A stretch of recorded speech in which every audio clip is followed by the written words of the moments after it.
American പോലീസിൻ്റെ കയ്യിലെ തോക്ക് പലപ്പോഴും ആശങ്കാജനകമായി ഉപയോഗിക്കുന്നുണ്ടോ എന്ന് തോന്നാറുണ്ട്. രണ്ട് മൂന്ന് അനുഭവങ്ങൾ പിന്നെ അതിനെപ്പറ്റി എഴുതിയതുകൊണ്ട് എനിക്ക് അങ്ങനെ ഒരു തോന്നലുണ്ടാവുന്നതിൻ്റെ പ്രധാനപ്പെട്ട കാരണം, ഒന്ന് ഏതാനും വർഷം മുമ്പ് മിഡ് വെസ്റ്റിലാണ് ഒരു സയൻറ്റിസ്റ്റായി ജോലിക്ക് കയറിയ ഒരു സ്ത്രീ പിറ്റേന്ന് രാവിലെ അവർക്കെന്തോ മാനസിക പ്രശ്നം വന്ന് അവർ രാവിലെ ഒരു കത്തിയും എടുത്ത് അവരുടെ അമ്മയെ ആ വീടിന് ചുറ്റും ഓടിക്കുകയാണ്. അപ്പം പോലീസിനെ വിളിച്ചു. പോലീസ് വന്ന പാടെ ആ സ്ത്രീയെ വെടിവെച്ചു. ഓഫ് കോഴ്സ് മരിച്ചു. അപ്പം ഒരു പോലീസ് ഉദ്യോഗസ്ഥന് ഒരു ചെറുപ്പക്കാരിയായ ഒരു സ്ത്രീയെ കത്തിയുണ്ട് അവരുടെ കയ്യിലെങ്കിൽ കൂടി പിന്നെ വെടിവെക്കാതെ അവരെ നേരിടാൻ കഴിയില്ലേ? അതിനുള്ള ഒരു പരിശീലനം അവർക്കില്ലേ? വാസ്തവം പറഞ്ഞാൽ അങ്ങനെ തോന്നിപ്പോയി. എന്തായാലും അമേരിക്കയിലെ സിസ്റ്റം അതാണ്. പിന്നെ മറ്റൊരാളെ അപകടപ്പെടുത്താൻ പോകുന്നു, അപ്പം രക്ഷിക്കാൻ വേണ്ടിയാണ് ചെയ്തതെന്ന് പോലീസിന് ന്യായമായും വാദിക്കാം. ഇനി രണ്ടാമത്തെ ഒരു സംഭവം നമ്മൾ ന്യൂയോർക്ക് സിറ്റിയിലെ ക്യൂൻസിലാണ്. ഒരു വർഷം മുമ്പ് ബംഗ്ലാദേശി ഒരു പയ്യൻ, വിൻ റൊസാരിയോ എന്ന് പറഞ്ഞ് 19 വയസ്സുള്ള പയ്യൻ, അവന് തലയ്ക്ക് വട്ടളകിയിട്ട് അവൻ പോലീസിനെ വിളിച്ചതാണ്. അവന് മാനസിക പ്രശ്നം. പോലീസ് വന്ന് 2 മിനിറ്റിനകം അവനെ വെടിവെച്ച് കൊന്നു എന്നാണ് പറയുന്നത്. അപ്പോൾ അവൻ്റെ വീട്ടുകാർ, അവൻ്റെ അമ്മയൊക്കെ ഉണ്ട്. അവനെ ഒന്നും ചെയ്യരുതെന്ന് പറയുന്നുണ്ടെങ്കിലും അവനെ വെടിവെക്കുകയാണ് ചെയ്യുന്നത്.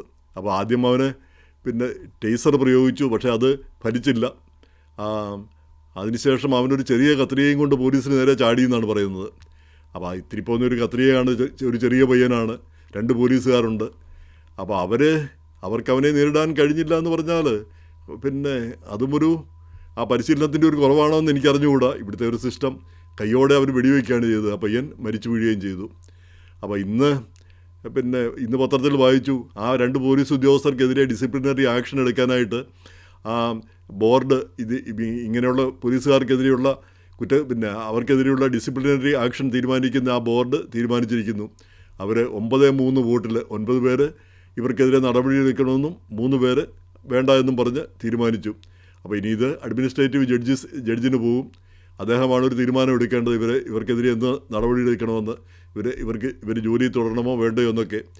പക്ഷേ ആ തീരുമാനമെടുത്താലും അത് പോലീസ് കമ്മീഷണർക്ക് ആ തീരുമാനം മാറ്റുകയോ വേണ്ടെന്ന് വയ്ക്കുകയോ എന്ത് വേണേലും ചെയ്യുന്നതിന് അവകാശവുമുണ്ട്, അധികാരവുമുണ്ട്. എന്തായാലും അതങ്ങനെ ഇരിക്കുന്നത് അവരുടെ വീട്ടുകാർക്ക് അത്രയും ഒരു ആശ്വാസം. പയ്യനെ അങ്ങനെ വെടിവെച്ച് വന്ന ആ ഉദ്യോഗസ്ഥരെ പിരിച്ചുവിടുകയും അവർക്കെതിരെ കേസെടുക്കണമെന്നും ഒക്കെയാണ് വീട്ടുകാർ ആവശ്യപ്പെട്ടുകൊണ്ടിരുന്നത്. ഇത്രയെങ്കിലും നടന്നു എന്ന് ആശ്വസിക്കാം. ബംഗ്ലാദേശിയാണെന്ന് പറഞ്ഞാലും നമുക്കറിയാം, നമ്മളെപ്പോലുള്ള ആളുകളാണ് ഇവിടെ. ഇപ്പം ബംഗ്ലാദേശിൽ നിന്ന് വന്നാലും പാകിസ്ഥാനിൽ നിന്ന് വന്നാലും ഈ നമ്മളെപ്പോലുള്ള ആളുകൾ ജീവിക്കാൻ വേണ്ടി വരുന്നവരാണ്. അപ്പം നമ്മുടെയൊക്കെ ഒരു മാനസികാവസ്ഥ നമുക്ക് മനസ്സിലാക്കാവുന്നേ ഉള്ളൂ. ആരും തന്നെ കുഴപ്പക്കാരല്ല. ഇങ്ങനെയുള്ള ചില സംഭവങ്ങളുണ്ടാകുന്നു.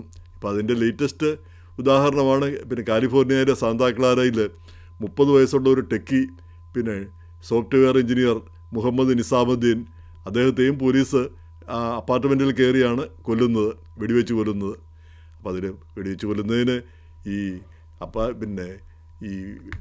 നിസാമുദ്ദീനും റൂംമേറ്റും തമ്മിൽ പ്രശ്നമുണ്ടായിരുന്നു. അവർ തമ്മിൽ കയ്യാങ്കളി നടക്കുന്നു. അപ്പം നിസാമുദ്ദീൻ ഒരു കത്തി എടുത്തുകൊണ്ടെന്ന് ഈ റൂംമേറ്റിനെ കുത്താനായിട്ട് ഒരുങ്ങുമ്പോഴാണ് വെടിവെച്ചതെന്നാണ് പോലീസ് പറയുന്നത്. അങ്ങനെയാണ്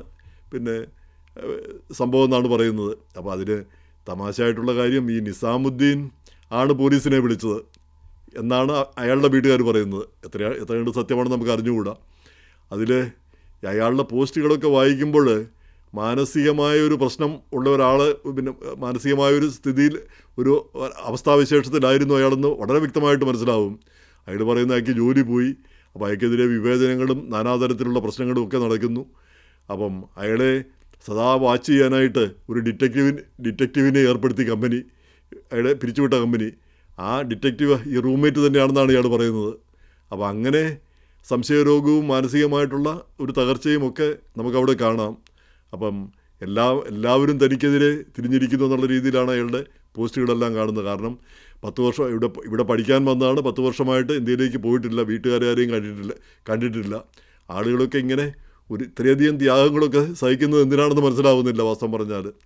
അപ്പോൾ അങ്ങനെ മാനസിക പ്രശ്നങ്ങളൊക്കെ മൂത്തിട്ടാണ് ഈ റൂംമേറ്റുമായിട്ട് ചെറിയൊരു കാര്യത്തിന് എ സി സംബന്ധിച്ച്, എ സി കൂട്ടി വെക്കുന്നോ കുറയ്ക്കുന്നോ എന്തോ സംബന്ധിച്ചുള്ള ഒരു തർക്കമാണ്. അതിൻ്റെ പേരിലാണ് ഇത്രയെല്ലാം പ്രശ്നങ്ങളുണ്ടാകുന്നത്.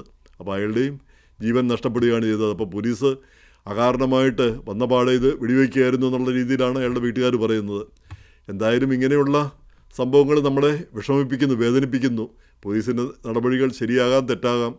ഇവിടുത്തെ രാജ്യത്ത് വരുമ്പോൾ ഇവിടുത്തെ നിയമാനുസൃതമായിട്ട് പോലീസിനെ മാനിക്കുകയും ഇവിടെ ഇങ്ങനെയൊക്കെ സംഭവിക്കാമെന്ന് വിചാരിക്കുകയും ചെയ്യാനുള്ള ഒരു കോമൺ സെൻസ് നമുക്കുണ്ടാവണം. നമ്മുടെ നാട്ടിൽ പിന്നെ കാണിക്കുന്ന പല കാര്യങ്ങളും ഇവിടെ കാണിച്ചാൽ പിന്നെ നമ്മുടെ ജീവൻ തന്നെ അപകടത്തിലായിപ്പോയി എന്ന് വരും.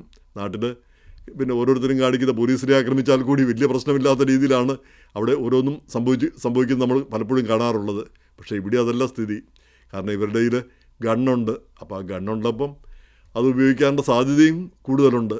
അപ്പോൾ എപ്പോഴും ഈ ഇങ്ങനെയുള്ള കാര്യങ്ങളിൽ പിന്നെ പോലീസുമായിട്ട് ബന്ധപ്പെടുമ്പോൾ നമ്മൾ ആ നിയമാനുസൃതവും നിയമത്തിനനുസരിച്ച് ജീവിക്കാനും ആ നിയമത്തെ ലംഘിക്കാതിരിക്കാനും പിന്നെ അക്രമങ്ങളിലേക്ക് പോകാതിരിക്കാനും ഒക്കെ ശ്രമിക്കുക എന്നുള്ളതാണ് ഇതിൻ്റെ പ്രധാനപ്പെട്ട വഴി. പിന്നെ ഈ പയ്യൻ പിന്നെ വട്ടളകി പോലീസിനെ വിളിച്ചു എന്നൊക്കെ പറഞ്ഞാൽ ഇപ്പോൾ എന്തോ ചെയ്യാനൊക്കെ പിള്ളേർ ഓരോന്ന് കാണിച്ചു കൂട്ടുന്നു, ഓരോന്ന് സംഭവിക്കുന്നു. പക്ഷേ ഈ പിന്നെ പോലീസ് സംവിധാനമൊക്കെ ഇങ്ങനെയൊക്കെയുള്ള അവസ്ഥകളെ നേരിടാനായിട്ടുള്ള പരിശീലനം അവർക്ക് വേണ്ട രീതിയിൽ കിട്ടുന്നുണ്ടോ എന്നുകൂടി ചിന്തിക്കേണ്ടതുണ്ട്. അതൊന്ന് ഈ പുതിയ മേയർ സ്ഥാനാർത്ഥി സൊഹ്റാൻ മാംദാനിയൊക്കെ പറയുന്ന പോലീസല്ല ഇങ്ങനെയുള്ള കാര്യത്തിന് പോകേണ്ടത്. അതിന് ഈ സോഷ്യൽ സർവീസുകാരും അങ്ങനെയുള്ളവരൊക്കെയാണ് ഇങ്ങനെ തലയ്ക്ക് പിന്നെ സുഖമില്ലാതെ ആളുകൾ വിളിച്ചാൽ പോകേണ്ടത്. പോലീസ് എന്ന് കഴിഞ്ഞാൽ അവർക്കിങ്ങനെ നിയമാനുസൃതമായിട്ടുള്ള കാര്യങ്ങളാണ് അവർ പിന്നെ ബലപ്രയോഗത്തിലുള്ള കാര്യങ്ങളാണ് അവർ ചിന്തിക്കുക. കാരണം അവരെ ആ രീതിയിലുള്ള ട്രെയിനിങ്ങാണ് അവർക്ക് ലഭിച്ചിരിക്കുന്നത്. അപ്പോൾ അതിനൊരു മാറ്റം വരണമെന്നാണ് അദ്ദേഹത്തെ പോലുള്ളവർ പറയുന്നത്. അത് സത്യമാണെന്ന് തോന്നുന്നു.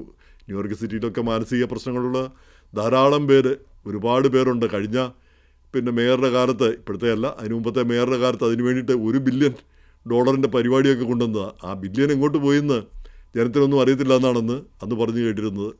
ഇങ്ങനെയൊക്കെയാണ് കാര്യങ്ങളുടെ പോക്ക്.